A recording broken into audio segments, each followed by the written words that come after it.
नमस्कार दोस्तों, आपके अपने YouTube चैनल प्रकाश एजुकेशन हब पर आपका हार्दिक स्वागत। मेरे साथ में आज आप 20 फरवरी 2024 के करंट अफेयर्स के इस महत्वपूर्ण सेशन के अंदर जिसमें जानने वाले हैं कौन से इंपॉर्टेंट क्वेश्चंस है और करेंगे उनका डिटेल में डिस्कशन। तो सेशन की शुरुआत करते हैं आज के दिन के साथ में। आज 20 फरवरी और 20 फरवरी को ऐसा कौन सा दिवस मनाया जाता है और क्यों अपने लिए इंपॉर्टेंट है, तो जानते हैं आज 20 फरवरी के बारे में। आप मेरे पीछे देख रहे हैं विश्व सामाजिक न्याय दिवस। शुरुआत कब होती है इसको मनाने की और क्यों इसको मनाया जाता है? बात करते हैं 1995। 1995 सम्मेलन कौन सा? कोपनहेगन। कोपनहेगन एक सम्मेलन जो डेनमार्क में, और वहां पर पहली बार इस बात की आवश्यकता महसूस की गई कि विश्व के अंदर सभी लोगों के लिए समान अधिकार, लैंगिक असमानता को कम करने के लिए, उसको बंद करने के लिए, उसको रोकने के लिए, इसके अलावा प्रवासी जो लोग हैं उनको समुचित अधिकार मिले और जो स्थानीय जो नागरिक हैं उनको भी उनके समुचित अधिकार मिले। उसी के उद्देश्य को साकार करने के लिए पहली बार इस चीज की अवधारणा लगाई गई। ये 1995 की बात है। सम्मेलन होता है कोपनहेगन डेनमार्क में। लेकिन 2007 तक आते आते 26 नवंबर 2007 को संयुक्त राष्ट्र संघ ने पहली बार इस चीज की आवश्यकता महसूस की कि हमें इसको एक नए विजन की तरह देखना चाहिए, और 2007 के अंदर इस प्रकार का एक निर्णय लिया गया और एक 62वां एक अधिवेशन आता है जिसके अंदर इस प्रकार का एक प्रावधान रखा गया और जिसमें यह कहा गया कि हम हर साल विश्व सामाजिक न्याय दिवस मनाएंगे। कब से? तो बात करते हैं 20 फरवरी। 20 फरवरी 2009 को पहली बार संयुक्त राष्ट्र संघ की तरफ से पहली बार विश्व सामाजिक न्याय दिवस मनाया जाने लगा। अब बात करते हैं 2024 का जो सामाजिक न्याय दिवस मनाया जा रहा है उसकी थीम क्या है? तो थीम है गैप ब्रिजिंग द गैप और बिल्डिंग द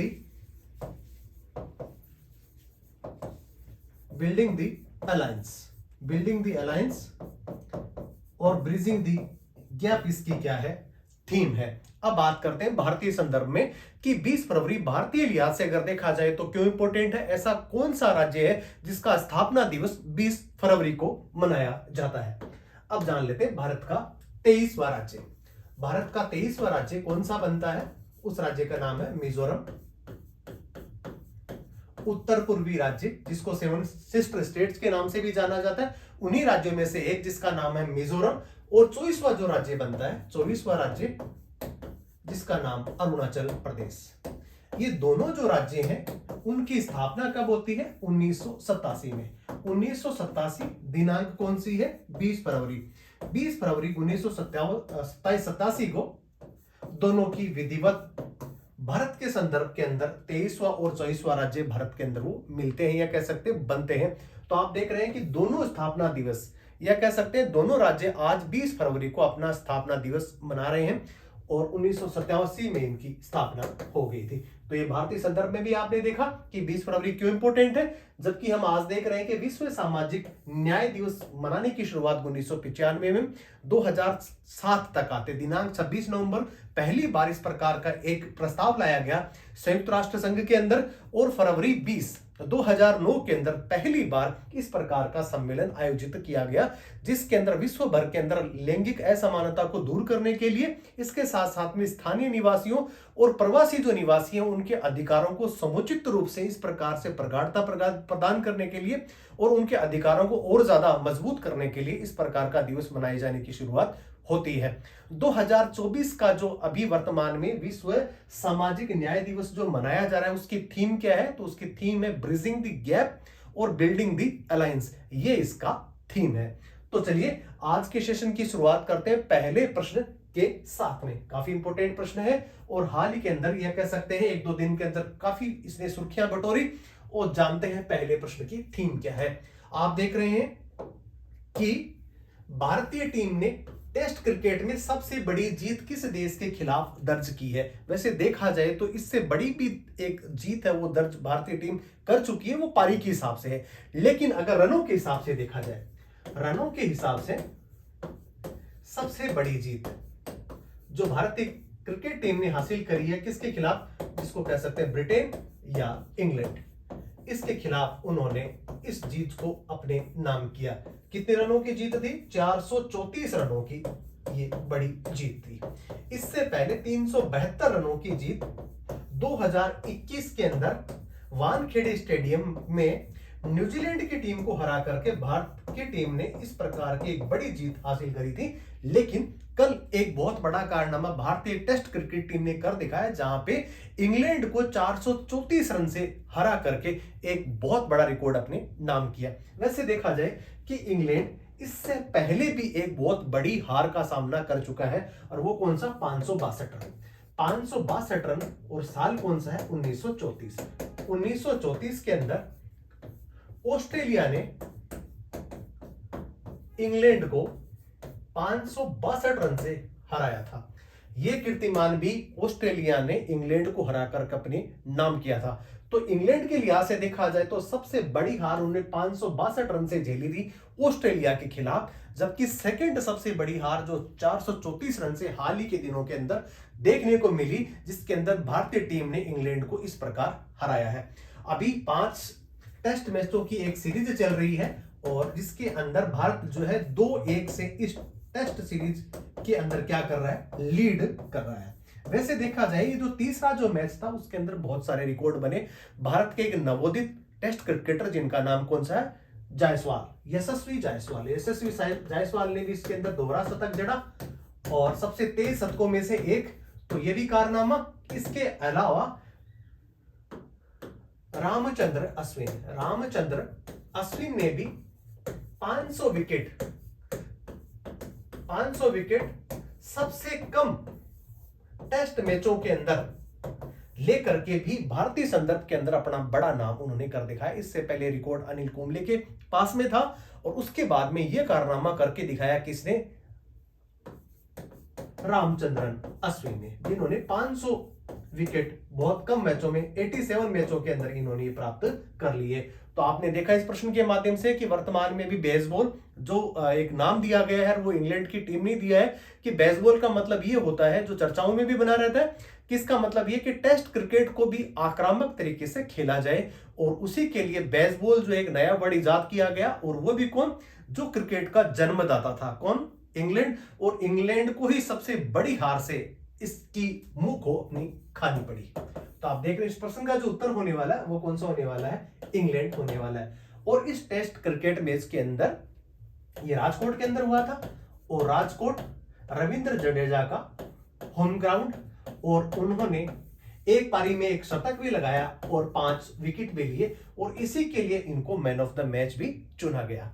तो आप देख लेते हैं इस महत्वपूर्ण प्रश्नों की कड़ी के अंदर देखते हैं प्रमुख तथ्य। इंग्लैंड को हरा करके भारतीय टीम ने इस प्रकार का कारनामा कर दिखाया, जिसमें 434 रनों की शानदार जीत दर्ज करी है। टेस्ट फॉर्मेट में अब तक भारत की सबसे बड़ी जीत है रनों के हिसाब से। आप प्रश्न को थोड़ा सा अंडरलाइन कर सकते हैं, रनों के हिसाब से है, ना कि पारी के हिसाब से। इससे पहले 2021 के अंदर वानखेड़े स्टेडियम जो मुंबई के अंदर स्थित है, वहां पे न्यूजीलैंड को 372 रनों से हरा करके इस प्रकार का कारनामा उन्होंने पहले भी करा था। ये इंग्लैंड टेस्ट क्रिकेट के रनों के हिसाब से दूसरी सबसे बड़ी हार है। इससे पहले मैं आपको बता चुका हूं कि 562 रन की सबसे बड़ी हार इनको 1934 में मिली थी, जिसके अंदर उन्होंने ऑस्ट्रेलिया से बहुत बड़ी हार इनको देखने को मिली थी। मैन ऑफ द मैच की अगर बात करें, इस टेस्ट जो मैच था जिसमें रविंद्र जडेजा को मिला, और रविचंद्र अश्विन ने पहले टेस्ट क्रिकेट में 500 विकेट लेने वाले एकमात्र भारतीय खिलाड़ी बन गए। इन्होंने अनिल कुंबले का रिकॉर्ड तोड़ा। तो आपने इस प्रश्न के माध्यम से बहुत सारी टेस्ट क्रिकेट की चीजें जानने को आपको मिली। चलिए जानते हैं आज के सेशन का दूसरा प्रश्न। दूसरा प्रश्न क्या है कि 2024 में दुनिया का पहला लकड़ी का उपग्रह किन 2 देशों की स्पेस एजेंसी इसको लॉन्च करने वाली है? वैसे देखा जाए तो इसकी एक ही है सिर्फ, ऐसे तो जाक्सा जो जापान की एक स्पेस एजेंसी, और वहां के जो एक वैज्ञानिक है उन्होंने इस प्रकार का एक लकड़ी का उपग्रह बनाया है। और उनका यह मानना है कि जिस प्रकार अंतरिक्ष के अंदर दिन प्रतिदिन जिस प्रकार कचरा जो उपग्रहों के माध्यम से चला जाता जा रहा है, जिसकी वजह से अंतरिक्ष भी पृथ्वी की तरह काफी दूषित हो गया है, और उसी को देखते हुए बायोडिग्रेडेबल इस प्रकार का एक उन्होंने अभी उपग्रह लॉन्च करने की योजना बनाई है, जिसको 2024 के अंदर नासा के सहयोग से, तो आप इस प्रश्न के माध्यम से देख रहे हैं कि लकड़ी का उपग्रह तो बनाया है जाक्सा ने, जो जापान की है, लेकिन नासा के सहयोग से। नासा कहां की है स्पेस एजेंसी? ये है अमेरिका की। तो दोनों के सहयोग से इसको 2024 के अंदर क्या किया जाएगा? लॉन्च किया जाएगा। ऐसी कौन सी लकड़ी होगी और जो टूटेगी भी नहीं और ना खराब होगी? इस लकड़ी की जो खासियत है उसी प्रकार की, और जापान के अंदर इसको खोजा गया। इसका जो आंसर होने वाला है कि ए और ब दोनों जो देश हैं, जो दोनों देशों की जो स्पेस एजेंसी है, वो इस प्रकार का कारनामा करने वाली है। इससे पहले किसी देश ने इस प्रकार की हिमाकत नहीं करी थी कि वो लकड़ी के उपग्रह को बना करके और उसको अंतरिक्ष में भेज दे। तो चलिए आप देख रहे हैं इसके बारे में कि अमेरिका नासा और जापान जाक्सा, ये है मैग्नोलिया नामक एक लकड़ी से बना हुआ इस प्रकार का। जापान ने दुनिया का पहला लकड़ी से बना सैटेलाइट तैयार किया है और इसका नाम है लिग्नोसैट। लिग्नोसैट एक सैटेलाइट है जो लकड़ी से बना हुआ है। क्योटो यूनिवर्सिटी और लोंगिग कंपनी सुमितोनो वानिकी ने इसको क्या किया? तैयार किया है। इस गर्मी के मौसम की इस सैटेलाइट को लॉन्च करने की तैयारी के अंदर ये आप देख रहे हैं इस तस्वीर के माध्यम से, जिसके अंदर आपको लकड़ी का बना हुआ उपग्रह आपको नजर ये आ रहा है। लिग्नोसेट क्या है? एक खास किस्म की लकड़ी है जो मैंगलोनियस की मदद से इसको बनाया गया है। इस लकड़ी को लेकर के इंटरनेशनल स्पेस स्टेशन पर इसका प्रयोग किया गया है। जिसके अंदर इस लकड़ी की खासियत क्या है? इसके अंदर कभी भी दरार नहीं आती है, ये टूटती नहीं है, और ये इसकी सबसे बड़ी खासियत है। इसमें दरार नहीं पड़ती और अंतरिक्ष में स्थिर भी ये रह सकती है, एक जगह स्टेबल भी वो रह सकती है। अब अमेरिकी अंतरिक्ष एजेंसी नासा इस सैटेलाइट को लॉन्च करने में जापान की मदद करेगा, और इसीलिए प्रश्न बनाया गया है कि अगर आपसे पूछा जाए कि इसको तैयार किसने कराया, तो जापान ने कराया, लेकिन किसकी मदद से इसको लॉन्च किया जाएगा? तो ये नासा की मदद से इसको लॉन्च किया जाएगा। जो कहां की स्पेस एजेंसी है? वो अमेरिका की स्पेस एजेंसी है। अब आप देख रहे हैं लकड़ी से बने सैटेलाइट को अंतरिक्ष में भेजने का जापान का मिशन पर्यावरण के लिहाज से क्या है? बेहद ही अहम है। जैसा कि मैंने आपको पहले बताया कि जिस प्रकार अंतरिक्ष के अंदर जो कचरा जमा हो रहा है और सभी देश इस पे चिंता व्यक्त कर रहे हैं, और उसी को देखते हुए जापान ने इस प्रकार की नई कवायद को शुरुआत उसके करी है। चलिए जानते हैं सेशन का तीसरा प्रश्न। बैडमिंटन एशिया टीम चैंपियनशिप में किस देश की महिला टीम ने गोल्ड मेडल जीता है? आंसर इसका हो जाएगा कौन सा? भारत। भारत के लिए बहुत बड़ी एक उपलब्धि, जिसके अंदर इन्होंने गोल्ड मेडल भारत की बेटियों ने अपने नाम किया। ऐसा कारनामा पहले महिला भारतीय टीम ने तो कभी भी नहीं किया था। हालांकि पुरुष की टीम ने भी किया था, लेकिन वो उसको कांस्य पदक से ही संतोष करना पड़ा था। ये बात कब की है? ये 2016 और 2020, इसके अंदर उनको कांस्य पदक से ही संतोष करना पड़ा था। जबकि ये पहला मौका है जब भारतीय लड़कियों ने, भारतीय की जो बेटियां हैं, इन्होंने इस प्रकार का कारनामा गोल्ड मेडल जीत करके किया। किसको हरा करके? थाईलैंड को।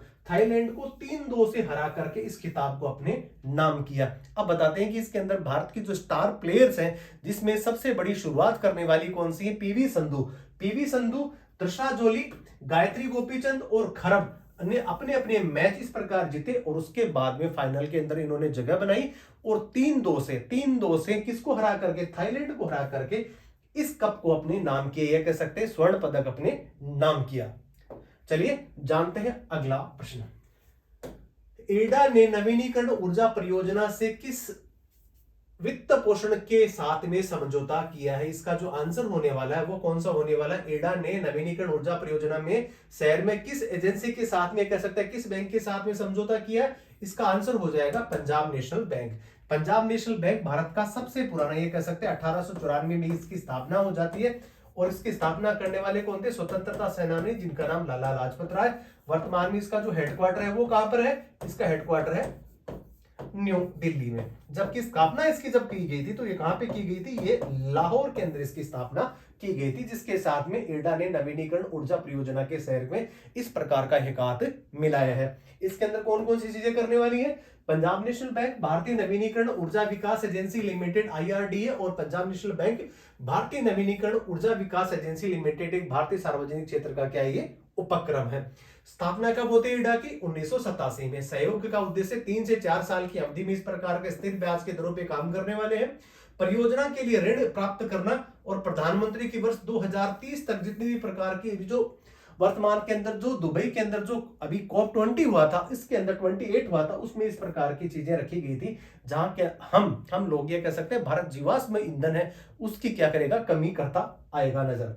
तो 500 गीगावाट गैर जीवाश्म आधारित और विद्युत उत्पादन क्षमता अर्जित करने के लिए COP26 की घोषणा की क्या है, ये अनुरूप है। तो ये पंजाब नेशनल बैंक के साथ में इड़ा ने इस प्रकार का एक संयुक्त उपक्रम की शुरुआत करी है। जानते हैं अगला प्रश्न, पीएम विश्वकर्मा योजना किस मंत्रालय के द्वारा इसकी शुरुआत की गई? इसका जो आंसर होने वाला है कौन सा होने वाला है? इसका जो आंसर होने वाला है वो होने वाला है ये ग्रामीण विकास एवं पंचायती राज, इसका ये आंसर होने वाला है। और सूक्ष्म लघु और मध्यम उद्यम मंत्रालय के द्वारा इसकी शुरुआत की गई थी। इसका मतलब ये है कि जो इसका जो मंत्रालय था वो तो कौन सा था, एमएसएमई था। और इसको किस लिए, ग्रामीण लेवल के अंदर सबसे ज्यादा इसको बढ़ावा देने के लिए। तो इसका जो आप देख रहे हैं इसका जो आंसर वो तो ये है कि ग्रामीण विकास को और ज्यादा मजबूत करने के लिए सूक्ष्म लघु और मध्यम उद्योग मंत्रालय द्वारा इसकी शुरुआत की गई थी। 2023 के अंदर इसकी शुरुआत करी जाती है, नई दिल्ली में इसकी शुरुआत होती है। उद्देश्य क्या, पहली बार 1 लाख रुपए तक का बिना ब्याज मुक्त के दिया जाएगा, लोन इसके अंदर दिया जाएगा। इसके अलावा इनको 500 रुपए प्रशिक्षण के दौरान इनको 500 रुपए प्रतिदिन के हिसाब से दिए जाएंगे। और उसके बाद में पहले 1 साल के लिए 1 लाख रुपए का लोन बिना किसी ब्याज के। उसके बाद में 2 लाख रुपए का जो लोन है वो 5% ब्याज की दर से इनको लोन भी दिया जाएगा। क्या होगा इसके अंदर, छोटे मोटे जो उद्योग धंधे वाले हैं जिसके अंदर कारीगर हैं उनको और ज्यादा सशक्त करने के लिए इस प्रकार का कार्यक्रम चलाया गया। ये योजना क्रिया कार्यक्रम और शिल्पकार जितने भी जो है उनको ये समर्पित है। ऋण कौशल प्रशिक्षण, आधुनिक उपकरण, डिजिटल लेन देन के लिए प्रोत्साहित करती है।